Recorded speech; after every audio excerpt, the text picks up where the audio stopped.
Hey guys, in this video we're going to take a look at the Grohe Sense. This is a water leak sensor and it sends communications to your smartphone if there's a water leak where this is located. So recently we had a water leak with our dishwasher that could have been a catastrophe. There was water all over the hardwood floor in the kitchen. We had to shut off the water, clean up that mess. But had we been away, it could have been a total mess. We could have been tearing up all the hardwood, the cabinets, you name it. So for 50 bucks, I wanted to give these a shot, see what they're about, and share that with you in this video. So I bought two of these leak sensors. They were $50 each over on Grohe's website. Basically, they look like a little white hockey puck, but they have these contacts, these electrical contacts on the back. The contacts stick up just a little bit higher than the white legs on the bottom of this so that they can sense water on the surface that this sits on. There might be four main spots where you'd want to use one of these water sensors in a home. Number one would be in a bathroom. Number two would be underneath your dishwasher, and I'll show you how I'm going to use this there in that location. Number three would be in your laundry room or next to your washing machine. And number four would be next to the hot water tank. So let's take a look and see how this Grohe Sense actually works. This sensor can detect changes in humidity, in temperature, it senses flooding, and it will send you alarms via the app. So you have to download the app, and that's good for either Apple or Android devices. This Grohe Sense operates off of 3 AAA batteries, which they provide in the box. You have to flip it over and then turn this counterclockwise. I'm going to turn it back over, and you just lift the top off, and this is where you put the batteries. So let's take a look at the directions and see how to set this up. It doesn't get any easier. You just install all the batteries like so. Let me put the top back on.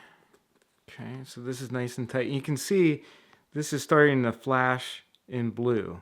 So now we know it's ready to set up. The cool thing about the Grohe Sense is it'll work either for an iPhone or an Android device. And the first thing you should do is find their app in the App Store. To make life simple, the directions do have a QR code on them, so you can scan that and the app will go right to your phone. So this is the Grohe On This app, and I'm just gonna tap here to install it.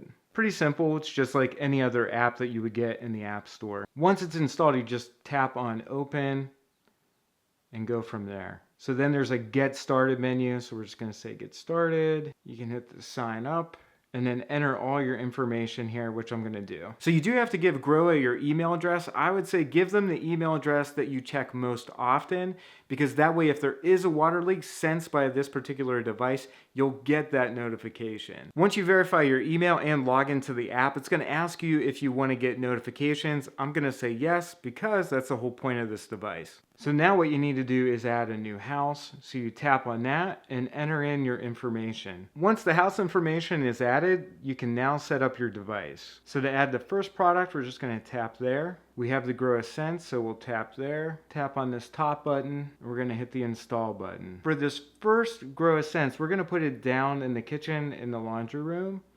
So we're gonna create a room and just type in laundry.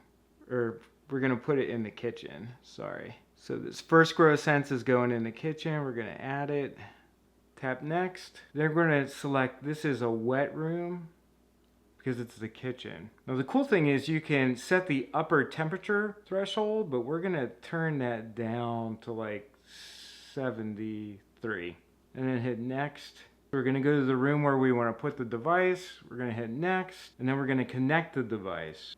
We're gonna go to the Wi-Fi. Now because it's been more than 5 minutes since we installed the batteries, we have to hit the reset button on the inside of the device to reactivate it. So the reset button is right there, and you have to hold it in for 5 seconds. It'll blink and apparently beep at you, and then you have to put the top back on, and you'll see the blue light again. If you tap on your Wi-Fi, the Grohe Sense should populate, so we're just gonna tap on that, and there's a password that you need to enter that's on the back of the Grohe Sense device. So I typed in the password, and I'm just gonna tap on join. And as you can see there, the little check mark indicates that we're connected. So the last step is to just connect to the private Wi-Fi in your home. So you just need to enter the password to your private Wi-Fi to complete the installation. As you can see, we're already getting a notification for high room temperature. So if you tap on that, It'll give you the lowdown on what's going on. You can scroll down further and you can see that the last update to the app and the Grohe Sense was successful. The battery for the Grohe Sense is at 100%. And then it'll tell you the average of the temperature readings over the last 24 hours, as well as the relative humidity. So it's kind of neat to see all that within the app. What we're most concerned about though is how this detects water, right? So let's put it in just a little bit of water that's in a dish and see what kind of a notification it sends and how quickly that happens. Here's a plate of water. What we're gonna do is just simply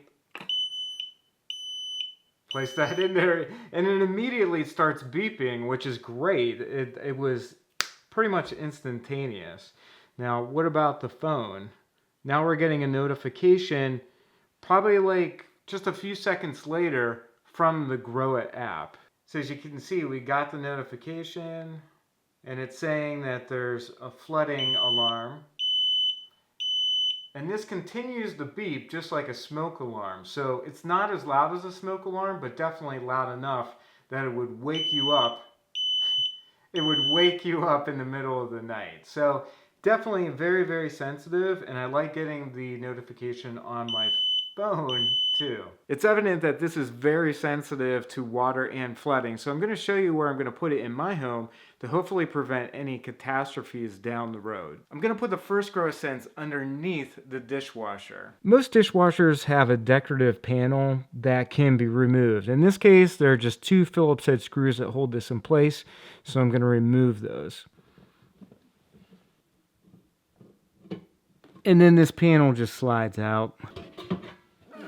It's a little bit hard to see, but this brass 90-degree elbow goes up into a valve, and that valve was leaking from our dishwasher and almost caused a catastrophe. So I replaced it, there are no leaks, and we're just going to slide this sensor right next to that so we can be notified if the same thing happens. I feel so much better that the Grohe Sense is underneath this dishwasher. That way if there's a leak, we'll get notified and we can take care of it right away. The second place you might want to consider using one of these sensors is in the laundry room. Not only do you have your washing machine, you also have a laundry tub most likely, and there's a ton of plumbing underneath that. As you can see here, you have your hot and cold water supply lines going to the washing machine. You also have those hot and cold supply lines going up to the laundry tub. You've got your P-trap, you've got your drains to your laundry tub, and this can all be leak points for a major problem in the laundry room. So it's as simple as just sliding one of these back there, so if there's some type of water leak, it's going to be detected right away and you'll be able to shut the water off and prevent any type of problem. The third location you might want to put one of these sensors is in the bathroom. And the reason why is toilets. Toilets can wreak havoc on homeowners, and they tend to leak from 3 different locations.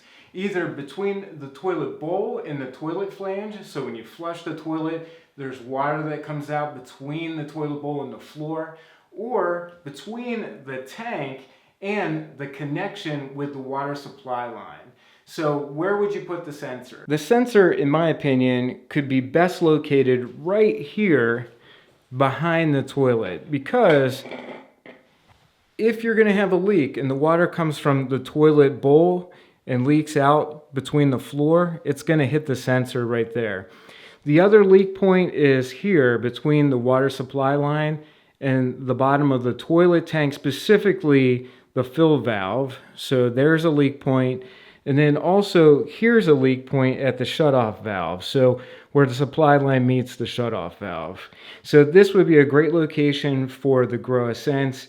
And by the way, I wanted to bring up one additional tip, and this has to do with our sponsor today, which is Fluid Master. They make these really great supply lines, which are called the Click Seal supply lines. If you haven't swapped out your toilet water supply line in the last 5 years, you should definitely do that. They go bad, and we highly recommend the Fluid Master Click Seal water supply lines. The Click Seal technology, you don't need to use any tools, you just hand tighten these up against the fill valve. They make a click noise to let you know that it's tight enough.